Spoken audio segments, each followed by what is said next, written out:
Bismillahirrahmanirrahim. Assalamualaikum warahmatullahi wabarakatuh. Innalhamdulillah nahmaduhu wa nasta'inuhu wa nastaghfiruh wa na'udzu billahi min syururi anfusina wa min sayyiati a'malina. May yahdihillahu fala mudhillalah wa may yudlilhu fala hadiyalah. Asyhadu an la ilaha illallah wahdahu la syarikalah wa asyhadu anna Muhammadan abduhu wa rasuluhu la nabiyya ba'dah. Allahumma salli wa sallim ala hadzal nabiyil karim wa ala alihi wa ashabihi wa man tabi'ahum bi ihsanin ila yaumiddin. Wa qala Allah ta'ala fi kitabihil karim ya ayyuhallazina amanu taqullaha haqqa tuqatih wa la tamutunna illa wa antum muslimun. Ya al-haq adkhilna mudkhala asyrikin wa akhrijna mukhraja asyrikin wa ja'alna min ladunka sultanan nasira. Ja'al haq wa zahaqal batil innal batila kana zahuqa. Ya alim Allahumma alimna ma yanfa'una wanfa'na bima 'allamtana wa zidna ilma wa arana al-haqqa haqqa warzuqna ittiba'ah wa arana al-batila batila warzuqna ijtinabah. Rabbi israh li sadri wa yassir li amri wahlul 'uqdatam min lisani yafqahu qawli. Rabbana innana amanna faghfir lana dzunubana wa qina adzabannar. Amma ba'd. Alhamdulillah, segala puji dan syukur adalah milik Allah, Tuhan semesta alam yang telah menciptakan kita.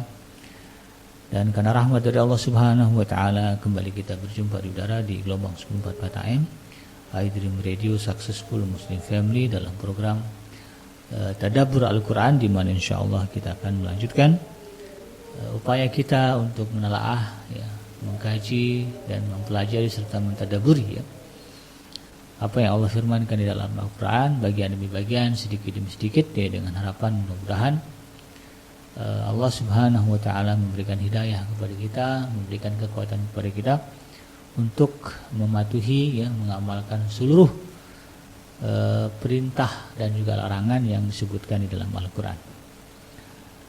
Dan harapannya itu menjadi modal kita untuk mendapatkan kebahagiaan hidup di dunia dan juga di akhirat insyaallah.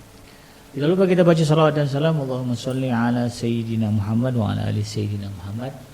Assalamualaikum ayuhan Nabi wa rahmatullahi wabarakatuh. Semoga Allah terima salawat dan salam yang kita baca dan dilimpah curahkan kepada para Nabi dan para Rasul, wabil khusus Rasulullah Muhammad sallallahu alaihi wasallam. Dan semoga kita termasuk orang yang akan berbahagia, bisa bertemu dengan Allah Subhanahu wa ta'ala dalam keadaan sejahtera, dijauhkan dari api neraka, dikumpulkan bersama dengan hamba-hambanya, lalu kemudian dimasukkan ke dalam jannahnya Allah dan dipertemukan dengan Rasulullah sallallahu alaihi wasallam insyaallah. Amin ya rabbal alamin. Sahabat hadirin yang dirahmati Allah dimanapun Anda berada, melanjutkan kajian kita dalam program Tadabbur Al-Quran. Kita akan beranjak ke dalam pembahasan mengenai surah Asy-Syam. Surah Asy-Syam, tema utama dari surah Asy-Syam ini adalah para penyembelih unta. Kalau kita perhatikan redaksi ayat-ayat di dalam surah Asy-Syam ini dari awal sampai akhir, ini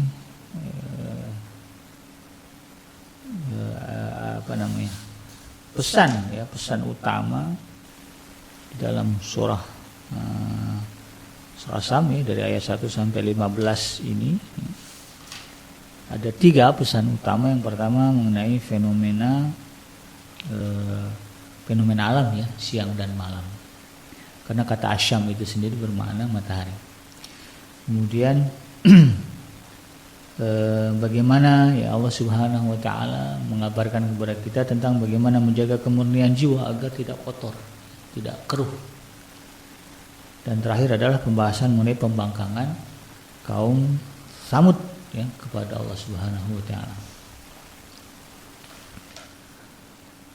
Nah, surah Asy-Syam ini, sahabat yang dirahmati Allah, menurut jumhur ulama mufassir atau para mufassirin, ini diturunkan Allah di Mekah. Posisinya itu setelah surah Al-Qadar. Jadi surah Al-Qadar dulu, inna anzalnahu fi lailatul qadr turun, baru kemudian turun surah Asy-Syam di Mekah. Jadi ini masuk dalam kelompok surah Makkiyah, surah-surah yang secara umum turun di kota Mekah. Nah, tema sentral atau tema utama dalam surah Asy-Syam ini adalah berkisar dalam tiga pembahasan besar tadi ya, tetapi kalau kita kerucutkan lagi sebetulnya pembahasan besarnya itu ada dua. Yang pertama tentang jiwa manusia dan sifat serta tabiatnya yang pada akhirnya membentuk karakter baik dan buruk ya, seorang manusia. Kemudian tema kedua adalah tentang kezaliman dan pembangkangan yang langsung ya disebut secara lugas ya, atau eksplisit oleh Allah Subhanahu wa taala nama kaumnya. Nah, ya. Nama kaumnya itu kaum Samud ya, yang menyembelih unta yang mereka minta keluar dari batu, yang mereka minta sebagai mukjizat, kemudian Allah berikan dan mereka yang mengakhiri mukjizat itu. Padahal kalau kita lihat dalam riwayatnya Nabi Saleh alaihissalam memesan ya, agar mereka jangan kemudian menyakiti apalagi berani menyembelih unta. Jadi ini bagaimana ada orang dalam realita kehidupan di alam dunia ini yang kekafirannya melampaui batas. Dia minta bukti Allah itu ada, dikasih bukti dan mereka menyaksikan yang bagaimana unta bisa keluar dari batu. Kan luar biasa ya. Kalau ada orang zaman sekarang yang bisa mengeluarkan unta dari batu, luar biasa itu ya. Orangnya akan kita agung-agungkan ya, udah untanya akan kita agung-agungkan juga gitu. Tapi orang pada zaman itu, di zaman Nabi Saleh alaihissalam ya, itu kaum Samud ya, saking luar biasanya pembangkangan mereka ya, melampaui batas kemanusiaan, melampaui batas kenormalan gitu. Ya, sudah dikasih tahu bahkan jangan disembelih, jangan disakiti, apalagi disembelih. Nah, mereka bersepakat untuk kemudian membunuh, ya, menyembelih unta tersebut. Nah, ini kan jelas ya, bukan sekedar menantang Nabi Saleh, tapi menantang Allah Subhanahu wa taala yang memberikan perintah. Ada orang seperti itu, ada. Dan karena ini adalah sebuah ibrah, ya, maka akan ada juga ya tipikal orang seperti itu setelah masa atau generasi Nabi Saleh alaihissalam. Ya, pada zaman Nabi Muhammad juga terlihat betul kan bagaimana orang-orang kafir Quraisy sudah jelas-jelas yang mukjizat ditunjukkan di depan mata mereka, tetapi tetap saja kemudian ya ada di antara mereka yang membangkang ya, bertolak belakang.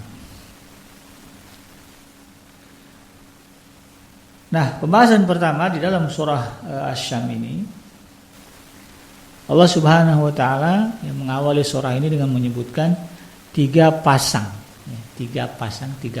yang mengiringi jiwa manusia, yaitu matahari dan bulan, kemudian siang dan malam, langit dan bumi.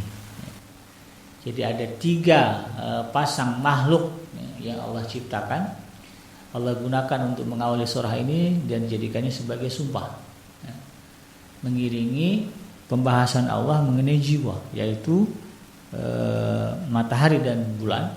Kalau kita kan memasangkan ya matahari dengan bulan, kemudian siang dengan malam, lalu kemudian langit dan bumi. Makanya suka ada bahasa antara langit dan bumi, jauh. Kalau dulu saya di pondok ada lagi yang lebih jauh dari itu, apa? Antara langit dan sumur. Bainas samai wal ardh ya. Antara langit dan sumur ya. Ke dalam lagi saking jauhnya. Di dalam 6 ayat pertama Allah Subhanahu wa taala berfirman, a'udzubillahi minasyaitonir rajim.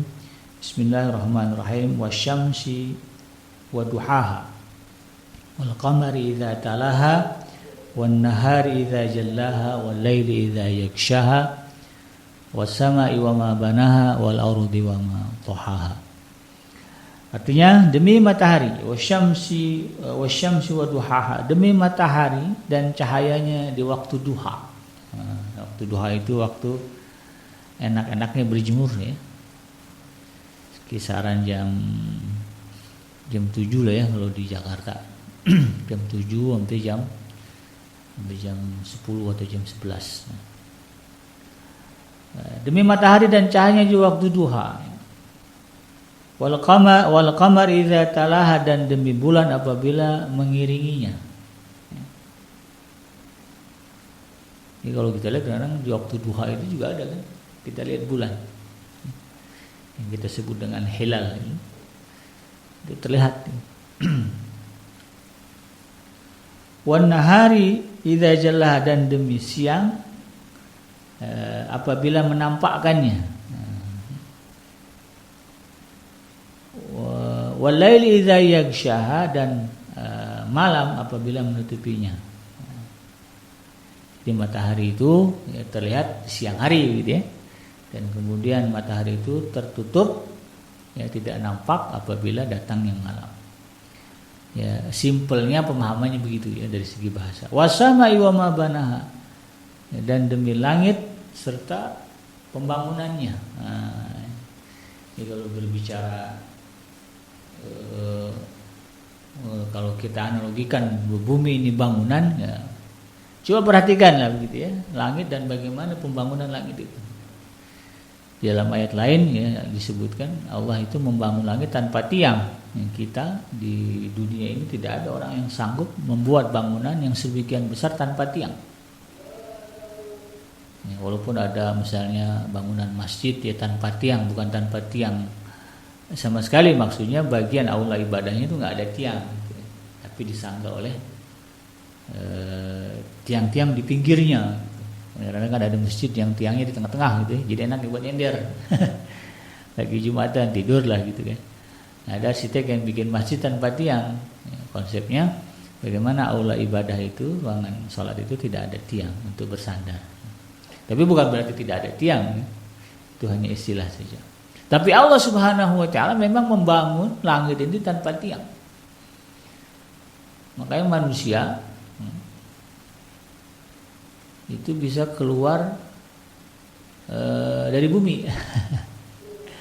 Ya walaupun dengan susah payah begitu kan, tetapi bisa kemudian ya, keluar dari bumi karena memang nggak ada tiangnya, nggak ada apa ya, kalau bangunan besar itu nggak, kalau apa tidak ada kacanya, tidak ada sekatnya, itu kan luar biasa. Jadi kalau ada orang yang sudah sampai keluar angkasa begitu kan, keluar dari bumi ini masih juga kafir kepada Allah Subhanahu wa taala, luar biasa. Padahal Allah sebutkan wasama'i wa ma banaha, dan bagaimana langit itu Allah ciptakan sedemikian rupa hebatnya. Dan masih juga masih juga ada yang mengatakan Tuhan itu tidak ada, kan luar biasa kafir. Wal ardi wa ma tahaha, dan demi bumi serta penghamparannya. Sepakat manusia di bumi ini mengatakan bahwa bumi ini bulat. Nah itu kan ya. Kalau bicara teori ya, tentang bumi ini bulat atau datar ya. Saintis ya, astronot ya, astronom ya sebutlah ya, semuanya itu sepakat mengatakan bumi ini bulat ya. Bahkan pendapat terbaru menyebut bulatnya bukan bulat sempurna tetapi agak lonjong ya. Kalau kata dokter Zakir Naik ya, beliau mengambil dalam ayat yang menyebutkan wal ardi ba'da zalika dahaha, wal arda ba'da zalika dahaha, dan bumi setelah itu Allah jadikan dah itu maksudnya bentuknya bulat seperti telur burung unta, bulatnya lonjong, sebutkan sedemikian. Sepakat manusia mengatakan bumi ini bulat ya, berdasarkan teori saintis. Tetapi hebatnya Allah Subhanahu wa taala ya, walaupun bumi ini bulat tetapi nampak bagi kita itu seperti hamparan. Nah, makanya kemudian ada sanggahan ya, ada orang yang tidak terima ya pernyataan mengatakan bumi ini bulat, bumi ini datar gitu ya. Karena memang yang mereka lihat datar. Padahal kalau kita berbicara itu kesaksian itu bumi ini bulat. Nah, maka disinilah ya kita harus merenung betapa hebatnya Allah Subhanahu wa taala menciptakan sesuatu yang bulat tetapi rasanya ya bagi para penghuni di dalamnya seperti datar, terhampar. Orang nggak merasa ya berada di satu permukaan yang bulat, tapi merasa berada di permukaan yang datar. Nah ini hebatnya. Itu yang Allah Subhanahu wa taala perintahkan untuk dipikirkan, dirasa-rasakan, direnungkan, ya, agar kemudian keimanan kita atas kehebatan Allah Subhanahu wa taala muncul. Ya, kita akui Allah itu adalah ya, arsitek yang maha agung, yang maha hebat, ya, yang tidak ada yang bisa mengalahkannya. Maka tidak ada manusia yang bisa kita tolerir, ya, untuk kemudian berlaku sombong di atas muka bumi ciptaan Allah ini. Di atas apapun yang nggak ada yang kemudian berhak untuk mengatakan, so inilah kita hebat, tidak ada. Ya, saya masih ingat bagaimana dulu ya, negara Jepang memproklamirkan bahwa diri mereka, bahwa negara mereka akan selamat dari ancaman gempa karena berhasil menemukan teknologi bangunan anti gempa, struktur anti gempa. Jadi walaupun gempa kita tidak akan hancur, tidak akan mengalami dampak yang besar. Dan kemudian di dalam masalah itu Allah buktikan, ya, digoncang sedikit pada gempa bumi di Kobe apa di mana di sekitar tahun 95 atau 98 saya lupa, ya. Itu hancur sehancur-hancurnya. Bahkan bangunan yang mereka klaim sebagai bangunan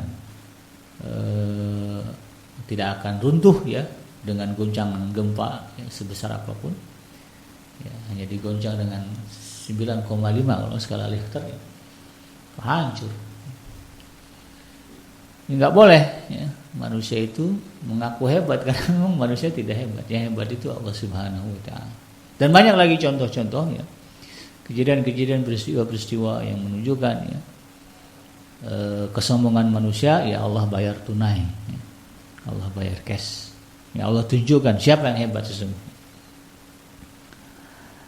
Nah, sumpah yang biasanya mendahului hal besar yang akan disampaikan oleh Allah Subhanahu wa taala hadir dalam gaya bahasa yang luar biasa indahnya. Ya, kalau kita lihat bunyinya kan, ya walail idza yaghshaha, ujungnya a gitu, ya. Wasama'i wa ma banaha, ujungnya a juga, ya, wal ardi wa ma tahaha. Dari sudut bahasa puisi sastra ini kan luar biasa indah. Nah, dari segi mana lebih hebat lagi. Yang pertama pasangan matahari dan bulan. Matahari yang sinarnya baru meninggi di waktu duha, ya, dan saat itu kita disunahkan untuk melaksanakan sholat duha, ya. Ini dijadikan sumpah oleh Allah Subhanahu wa taala. Demikian juga bulan yang mengiringi matahari, yang cahayanya merupakan pantulan cahaya dari matahari, ya, dan kemudian mengelilinginya bersama dengan planet-planet yang Allah jadikan mengorbit pada matahari. Ini juga Allah jadikan sebagai sumpah. Kata mengiringi, ya, dalam kalimat ayat yang kedua, ya, wal qamari idza talaha, ya, kalimat talaha menurut Al-Fara', ya, ini mengindikasikan bahwa bulan menyerap cahaya matahari dan kemudian memantulkannya ke bumi, ya. Dan pantulan ini terus berputar hingga bertemu pada titik yang sama saat keduanya, ya, maksudnya matahari dan bulan berhadapan, sehingga kemudian bulan nampak menjadi bulatan penuh yang kita kenal sebagai bulan purnama. Lebih dalam kalimat wal qamari idza talaha, ya, itu menggambarkan proses, ya, bagaimana beredarnya, ya, mata bulan, ya, dari sabit begitu sampai ke sempurna menjadi bulan purnama. Nah, ini kan lebih dalam lagi, ya, kok bisa begitu, ya, bulan kalau menurut saintis bulat, ya, tetapi setiap hari, ya, dalam fase perubahan bulan kita lihat, ya, nggak selalu bulat bulan itu, ya, ada masanya jadi sabit, ya, separuh gitu, ya. Nah, ini menunjukkan betapa Allah Subhanahu wa taala menciptakan sedemikian rupa dengan tujuan tertentu tentunya. Yang kedua, ya, terkait dengan kalimat wan nahari, ya, siang, ya, wan nahar, dan wal lail, ya, siang dan malam. Siang yang nampak terang benderang sepadan dengan permulaan sumpah ini, yaitu matahari yang mulai meninggi dan mulai mengusir kabut pagi dan kegelapan malam, ya, sehingga kemudian perlahan hilang, ya, gelap itu, ya. Dan saat malam datang kembali, maka keadaan yang terang tersebut sirna, ya, tertutup oleh hitam kegelapan malam. Dan pada waktu siang terlihat jelas, ya, karena diterangi matahari, dan pada malam hari matahari tertutup. Nah, ini juga pemahaman sederhana kita, ya, Dan menunjukkan betapa Allah Subhanahu wa taala ya, secara detail ya, menyebutkan itu di dalam Al-Qur'an. Artinya hukum itu tidak akan berubah. Bahwa matahari ya, tidak akan pernah terlihat di siang hari, ya, gitu kan? Karena siang hari itu, bahwa matahari tidak akan terlihat di malam hari. Yang akan kita lihat di malam hari itu ya, adalah bulan, gitu kan? Karena malam itulah yang akan menutupi penampakan cahaya matahari. Jadi teorinya seperti itu. Kalau udah disebut malam, gitu, ya, maka si matahari tidak akan terlihat. Ada belahan bumi ya, yang mataharinya tetap terlihat ya selama 6 bulan. Sehingga kemudian orang yang berada di situ ya mengistilahkan jam istirahat mereka dengan malam, gitu ya. Padahal sebetulnya kalau dari sudut kejadian itu belum malam ya, karena matahari masih kelihatan. Ya, dari segi bahasa yang malam itu gelap, ya, matahari tidak terlihat. Ya, tapi untuk aktivitas sehari-hari yang mereka buat yang disebut dengan jam malam, ya, walaupun matahari masih kelihatan. Yang ketiga terkait dengan kalimat wasamai wal ard ya, langit dan bumi. Ya, pasangan langit dan bumi. Keluasan langit yang demikian ya, yang demikian luas ya, yang sepertinya tidak ada batasnya, itu tidak ada yang tahu bagaimana Allah Subhanahu wa taala membuat dan menjadikannya kokoh ya tanpa tiang penyangga. Maka kata banaha ya, itu sangat tepat mewakili ungkapan penciptaan tersebut.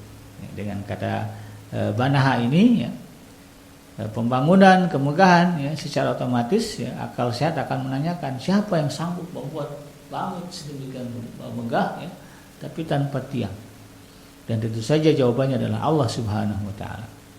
Karena itu kemudian Imam Hasan Al-Basri dan juga Mujahid menakwilkannya dengan menyebutkan kata allazi yang artinya yang berarti yang menciptakannya dalam tafsirnya. Demikian juga rahasia pemilihan bumi sebagai tempat manusia di antara jutaan bahkan mungkin juga miliaran ya planet-planet yang ada di alam semesta ini.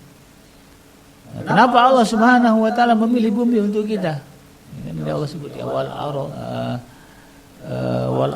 arda ma tahaha, demi bulan dan demi bumi dan penghamparannya. Sekian banyak planet di alam semesta ini. Kita belajar astronomi, kita kutip pendapatnya para astronom, mereka mengatakan memang di luar bumi kita itu ya terhampar miliaran ya, mungkin juga di atas itu ya, planet-planet ya, yang berada di ribuan juga miliaran mungkin galaksi. Kita planet bumi berada di tata surya kita berada dalam galaksi berada di alam semesta. Dan ternyata di alam semesta ada banyak galaksi lain. Jadi sangat besar. Nah, kenapa kemudian Allah memilih bumi? Nah, ini juga harus menjadi sebuah pertanyaan yang mengarahkan kita kepada keimanan kepada Allah Subhanahu wa taala dan pengagungan ya, atas hebatnya Allah Subhanahu wa taala. Ya. Nah, 3 pasang makhluk yang disebutkan tadi ya, matahari dan bulan, kemudian malam dan siang, lalu bumi dan langit, ya, langit dan bumi, disebutkan Allah Subhanahu wa taala itu seharusnya membuat kita berpikir sejenak, walaupun kita biasa melihat matahari, biasa melihat bulan, biasa berada di malam hari, berada di siang hari. Ya. Ketika membaca ayat ini hendaknya kita merenung sejenak, mencerna ya. Bumi, bagaimana bumi ini tercipta ya. Kemudian bagaimana langit itu tercipta, bagaimana siang dan malam berganti. Nah, itu disebutkan di dalam Al-Quran ya, merenung kita lalu kemudian mengambil ibrah ya, dari perenungan itu. Bahkan dalam surah ini Allah juga mengiringi sumpah yang ke-7 ya, wa nafsi wa ma sawwa, ayat yang ke-7, dan demi jiwa serta penyempurnaan penciptaannya. Nah, keagungan dan kemegahan ciptaan Allah Subhanahu wa taala yang kita perhatikan ya, semuanya Allah buat berpasang-pasangan. Nah, ini seharusnya mampu membuat kita manusia sadar akan betapa hebatnya Allah Subhanahu wa taala, betapa besarnya Allah Subhanahu wa taala, sehingga kemudian ujungnya adalah kita nggak sanggup melawan Allah, nggak sanggup membangkang Allah, nggak sanggup untuk kemudian berdiri mendongakkan wajah gitu di hadapan Allah Subhanahu wa taala. Kita tidak berani sombong. Yang secara total kemudian kita tunduk menghambakan diri di hadapan Allah Subhanahu wa taala. Karena kita tidak memiliki kemampuan apapun, tidak ada memiliki kelebihan apapun, kalau parameternya ada Allah Subhanahu wa taala. Karena kita adalah makhluk, kita diciptakan. Dia yang menciptakan kita. Nah, maka nanti kalau digiring ke ujung surat, ya Allah kan mempersoalkan, udah sedemikian rupa gitu kan Allah tunjukkan kehebatannya ya di hadapan manusia, tapi ada juga manusia yang kemudian mengingkari seruannya, yang mengkafiri perintahnya.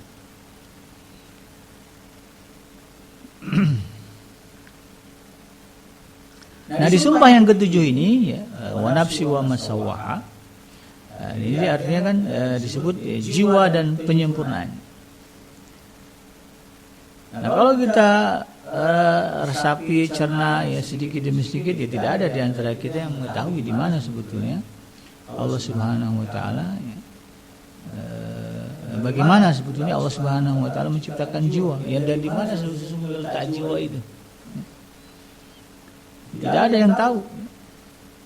Nah, jika penciptaan manusia secara biologi saat ini telah terungkap prosesnya, maka tak seorang pun mampu ya, menyibak ya, rahasia dari jiwa dan ruh manusia.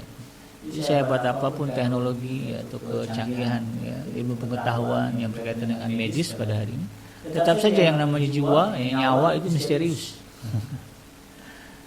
Nggak ada yang bisa memecahkan sebetulnya di mana sumber kehidupan itu. Kalau dibilang di jantung, kenapa bisa begitu kan? Jantung itu berdetak, bergerak. Nah, itu diputar-putar tetap saja mereka bingung. Maka sesungguhnya jawabannya adalah kita harus menyadari bahwa memang kita diciptakan Allah Subhanahu wa taala, dan Allah lah ya, yang memberikan ruh, nyawa ya, jiwa ke dalam jasad kita manusia. Sebagian pakar tafsir ada yang menawilkan kalimat nafs di sini, jiwa di sini adalah Adam. Ya, jadi maksudnya demi penciptaan, demi Adam dan penciptaannya, demi penciptaan Adam. Jadi ada yang mengatakan demikian. Nah, nikmat Allah yang disebutkan atas 6 tadi ya, yaitu matahari, bulan, siang, malam, dan juga bumi, langit dan bumi, ini bisa dirasakan oleh manusia, yang seharusnya kemudian membuat manusia bersyukur kepada Allah Subhanahu wa taala. Ya, kalau kita lihat bagaimana ada eksplorasi ya, keluar angkasa ya, itu disepakati tidak ada oksigen di sana, tidak bisa manusia hidup ya, tanpa oksigen ya, sehingga ketika kita menyadari itu ya alhamdulillah kita di bumi Allah jadikan berikan oksigen. Kalau berbicara bagaimana sesaknya, nggak enaknya, ya, nggak bisa menghirup oksigen, ya kita bisa lihat di zaman pandemi COVID-19 ya.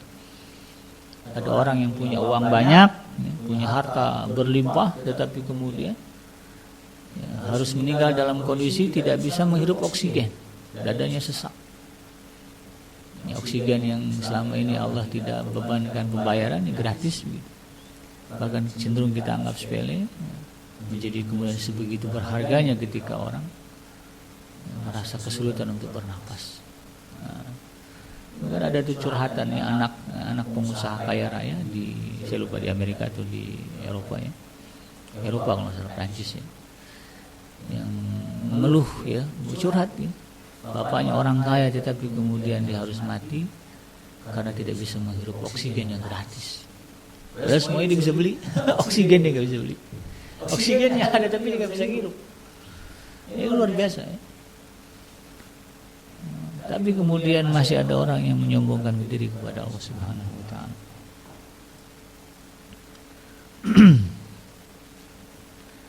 Ini adalah nikmat yang harus kita syukuri. Dan pada ayat selanjutnya Allah Subhanahu wa taala melengkapkan lagi dengan nikmat abstrak lainnya, yaitu petunjuk dan juga jalan ketakwaan. Yang ditempuh ya untuk mencari kebahagiaan dan juga jalan kefasikan akan menjerumuskan manusia ke dalam kenisaan dan kecelakaan yang abadi. Kalimatnya fa'alhamaha fujuraha wa taqwaha, dan maka Allah Subhanahu wa taala mengilhamkan kepada jiwa yang misterius itu fujuraha, jalan kefasikannya, wa taqwaha, dan juga jalan kebaikan atau ketakwaannya. Lalu kemudian disempurnakan kalimat itu dengan kalimat qad aflaha man zakkaha, maka beruntunglah orang yang mensucikan jiwa itu. Allah sebut bagi jiwa itu ada dua jalan, jalan bersih, jalan kotor. Lalu kemudian Allah katakan maka beruntunglah orang yang memilih jalan yang bersih. Qad aflaha man zakkaha, beruntunglah dia yang berhasil mempertahankan kesucian jiwanya, tidak terjerumus ke dalam jalan yang fujur atau jalan yang buruk. Nah, inilah yang kemudian harus kita sadari bahwa yang namanya kesucian, kebersihan jiwa, karena jiwa kita itu lahir dalam keadaan bersih. Tidak ada jiwa anak. Kalau kita bicara bagaimana manusia lahir, tidak ada anak yang lahir sebagai kafir, tidak ada anak yang lahir sebagai penjahat, tidak ada anak yang lahir sebagai sebutan yang buruk-buruknya, zalim, munafik, fasik, jahil, tidak ada. Manusia lahir dalam keadaan fitrah. Kehidupan setelah kelahiran yang kemudian akan membentuk dia menjadi orang kafir, zalim, munafik, fasik. Jadi Allah berikan, lahirkan kita dalam keadaan suci, tidak tahu yang namanya kekotoran, tidak tahu yang namanya dosa dan kemaksiatan, dan itu harus kita pertahankan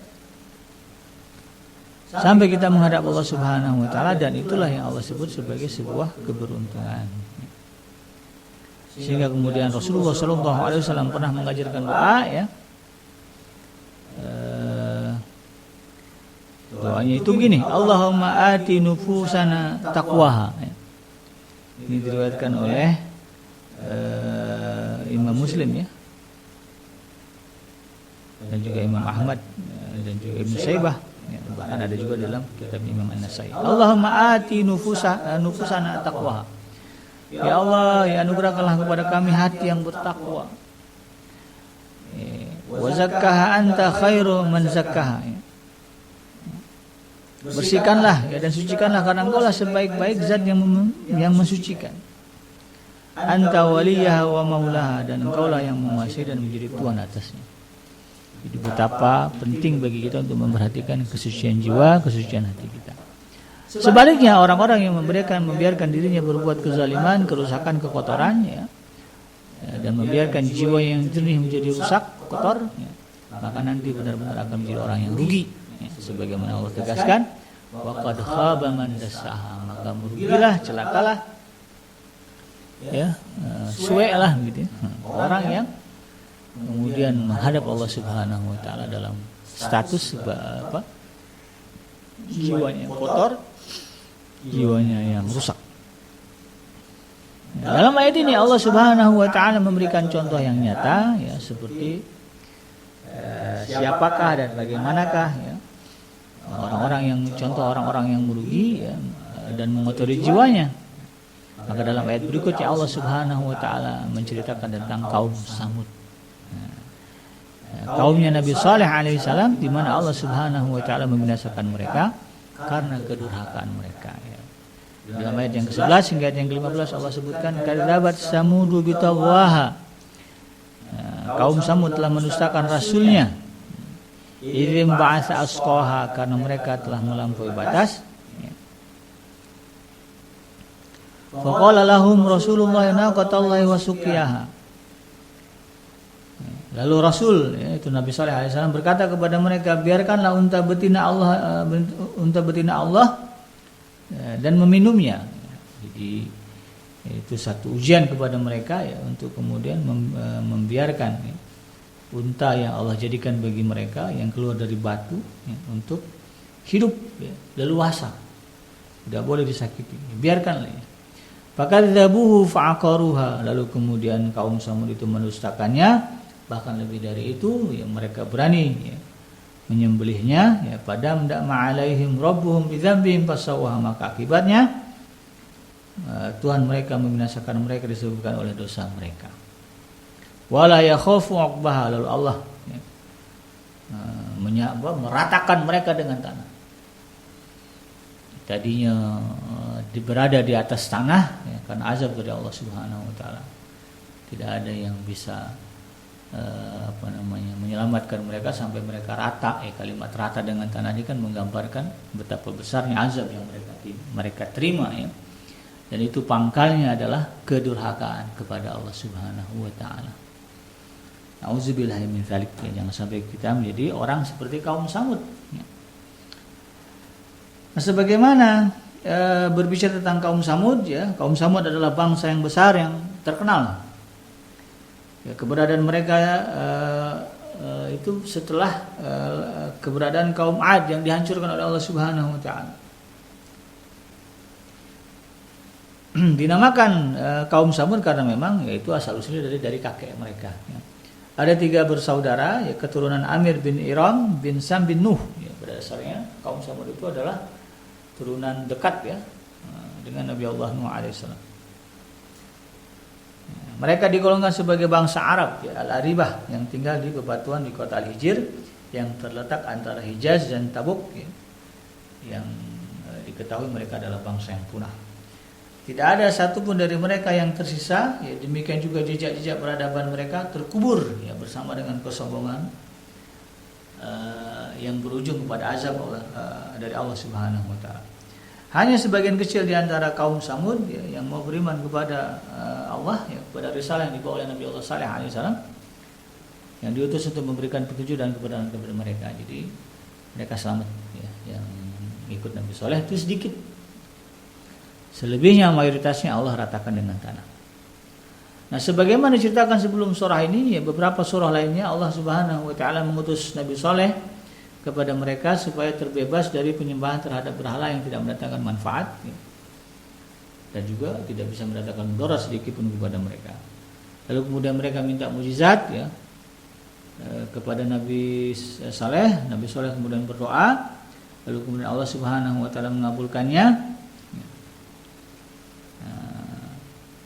Lahirlah yaitu ya mukjizat dalam bentuk unta tadi yang keluar dari batu. Nah, Nabi Saleh alaihissalam meminta mereka memuliakan unta itu dan tidak menyakitinya, tapi mereka dengan sengaja kemudian menyembelihnya hanya untuk menunjukkan bahwa mereka tidak mau tunduk dan patuh kepada perintah.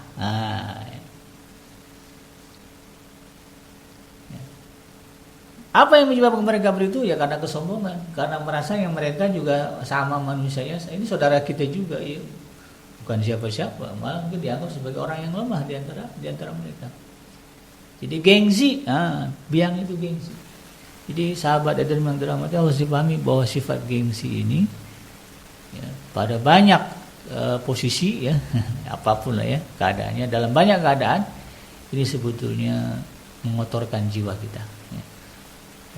Mencoreng kesucian jiwa kita. Jadi hati-hati dengan kata gengsi.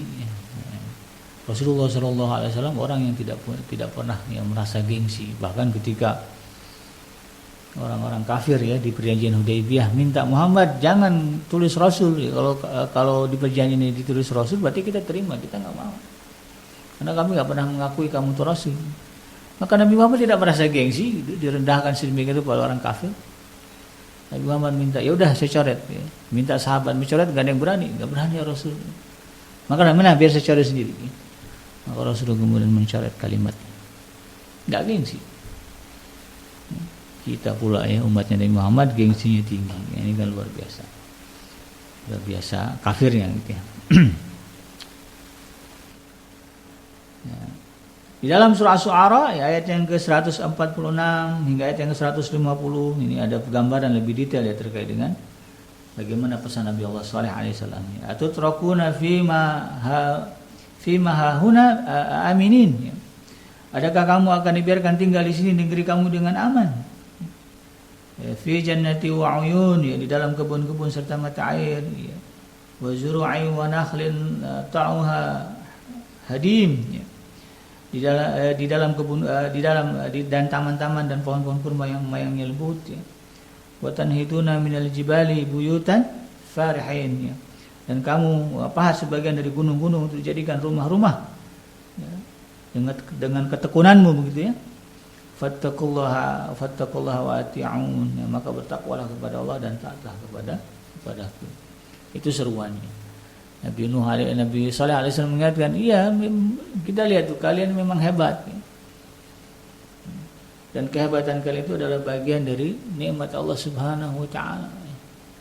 Jadi kalau berbicara peradaban kaum Samud luar biasa ya, mereka ya, memiliki kebun nih, jannat kebun-kebun ya.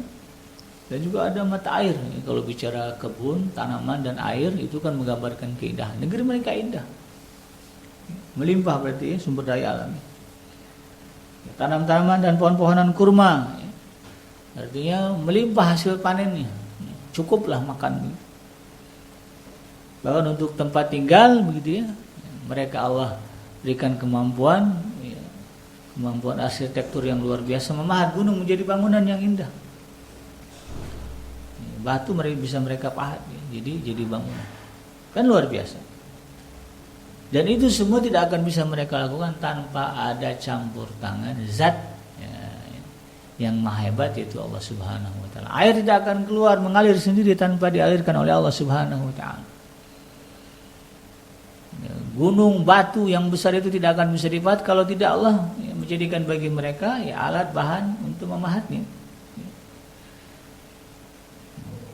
Buah-buahan tidak akan bisa berbuah ya, kalau tidak Allah Subhanahu wa taala izinkan. Ya, kalau Allah nggak izinkan datanglah tuh ya bencana, badai, apa lagi sebutnya, yang kemudian menyebabkan manusia ya, kita gagal panen, kan ada seorang fenomena gagal panen ya. Itu kan campur tangan Allah Subhanahu wa taala. Maka kemudian Nabi Allah Saleh alaihissalam mengatakan fattaqullaha wa ati'un ya. Bertakwalah kepada Allah dan taatilah aku ya. Aku di sini dalam artian Rasulullah yang mengajak kepada ketakwaan kepada Allah Subhanahu wa taala.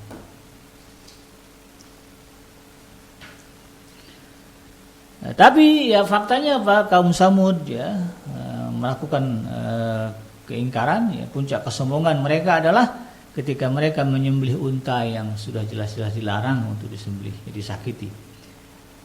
Dan yang mengambil inisiatif sekaligus melaksanakannya adalah sosok yang bernama Qadar bin Salib bin Janda. Nah, ini nama-nama orang kalau ada jandanya bahaya nih.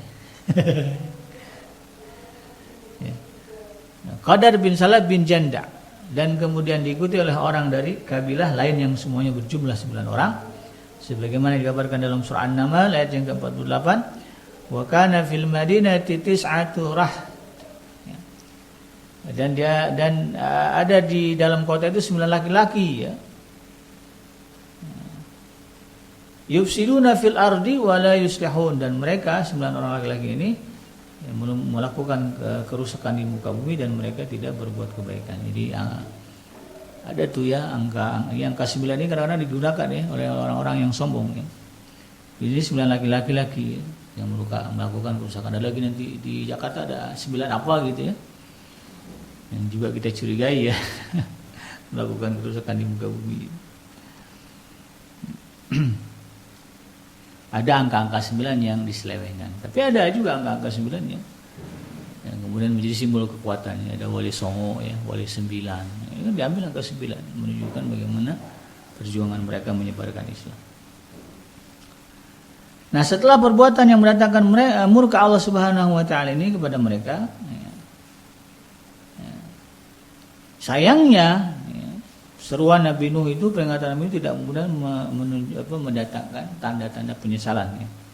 Udah jelas-jelas melanggar perintah Allah, berani menyelisihi Rasulnya, tapi sedikit pun mereka tidak menyesal, bahkan bersekongkol untuk merencanakan konspirasi membunuh Nabi Allah Saleh alaihissalam. Sebagaimana disebutkan dalam surah An-Naml ayat yang ke-49 ya. Mereka berkata, bersumpahlah kamu dengan nama Allah bahwa kita sungguh-sungguh akan menyerangnya dengan tiba-tiba beserta keluarganya di malam hari. Kemudian kita katakan kepada warisnya bahwa kita tidak menyaksikan kematian keluarganya itu, dan sesungguhnya kita adalah orang-orang yang benar ya. Jadi 9 lelaki ini ya, kita nyebutnya 9 apa nih ya, berkonspirasi ingin ya, menghentikan dakwahnya Nabi Allah Saleh alaihissalam. Bahkan siap ya, akan membunuh ya, Nabi Saleh dan keluarganya, dan sepakat ya, nanti ya, bohong ya, kalau ditanya siapa yang bunuh, kita nggak tahu, kita nggak lihat. Nah, jadi model konspirasi ini sudah ada dari zaman Nabi Saleh ya. Kalau sekarang ada banyak konspirasi, ada orang yang sepakat ya dalam kebohongan, tidak tahu, ditanya kamu nembak, tidak tahu.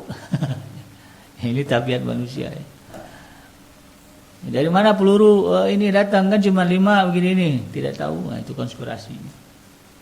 Itu yang terjadi. Maka kemudian Allah Subhanahu wa taala ya, setelah nyata kekafiran mereka ya, di hadapan Rasulnya, maka ditegaskan ya di dalam ayat ayat yang ayat selanjutnya ya, bahwa kemudian Allah menghancurkan mereka ya. Padamdam alaihim rabbuhum bidzambihim fasawwa. Maka kemudian mereka dibinasakan Tuhan ya. Dibinasakan oleh Tuhan mereka disebabkan oleh dosa-dosa mereka. Dan Allah ya sebutkan bahwa mereka diratakan dengan tanah. Ya, kalimat ungkapan damdama ini berasal dari bergoyangnya bangunan sampai keras sehingga kemudian terbalik dan menimpa apa yang ada di bawahnya, kemudian rata sehingga tidak terlihat bekasnya. Goncang ya, kemudian terbalik gitu ya. Jadi yang tadinya di atas karena kebalik udah nggak kelihatan lagi, rata ini. Jadi Allah hapus mereka kan. Ada tuh ya generasi kalau di dalam cerita-cerita kekaisaran, kerajaan gitu ya. Ada orang-orang yang dicoret. Ya. Nah, namanya dari data sejarah ya. Jadi dianggap nggak ada, itu ada ya. Dan Allah Subhanahu wa taala tunjukkan. Jadi kalau kita tanya Samud, kaum Samud di mana ada? Padahal katanya ada orang hebat tapi nggak kelihatan jejak. Betapa Allah ingin memusnahkan mereka. Betapa Allah marah dengan mereka. Ini yang kemudian kita harus hati-hati dan waspada, jangan sampai kemudian mengulang hal yang sama seperti yang terjadi pada kaum Samud. Dan di antara orang yang paling baik adalah orang yang mampu mengambil pelajaran dari peristiwa yang telah terjadi di masa lalu sehingga kemudian tidak terjerumus ke dalam dosa yang sama. Oleh karena itu kemudian ya kita berharap semoga Allah Subhanahu wa taala memberikan kita kekuatan untuk selalu ya, memperbaiki diri, menjaga kesucian jiwa yang telah Allah berikan kepada kita ya, sehingga kita kemudian ketika menghadap Allah Subhanahu wa taala ya, sesuai dengan Allah katakan illa man atallaha biqalbin salim ya, kecuali yang datang kepada Allah dengan qalb hati yang salim. Salim ini selamat ya. Selamat dari apa? Selamat dari kekotoran, selamat dari kemaksiatan, selamat dari dosa dan kemungkaran, selamat dari kemurkaan Allah Subhanahu wa taala insyaallah ya. Amin ya rabbal alamin. Demikian sahabat Adrim yang dirahmati Allah, semoga bermanfaat. Yang benar datangnya dari Allah Subhanahu wa taala dan yang salah semata-mata lahir dari kealfaan dan kehilapan saya pribadi. Saya Bikanji pamit undur. Subhanaka Allahumma rabbana wa bihamdika asyhadu an la ilaha illa anta astaghfiruka wa atubu ilaik. Alhamdulillahirabbil alamin. Assalamualaikum warahmatullahi wabarakatuh.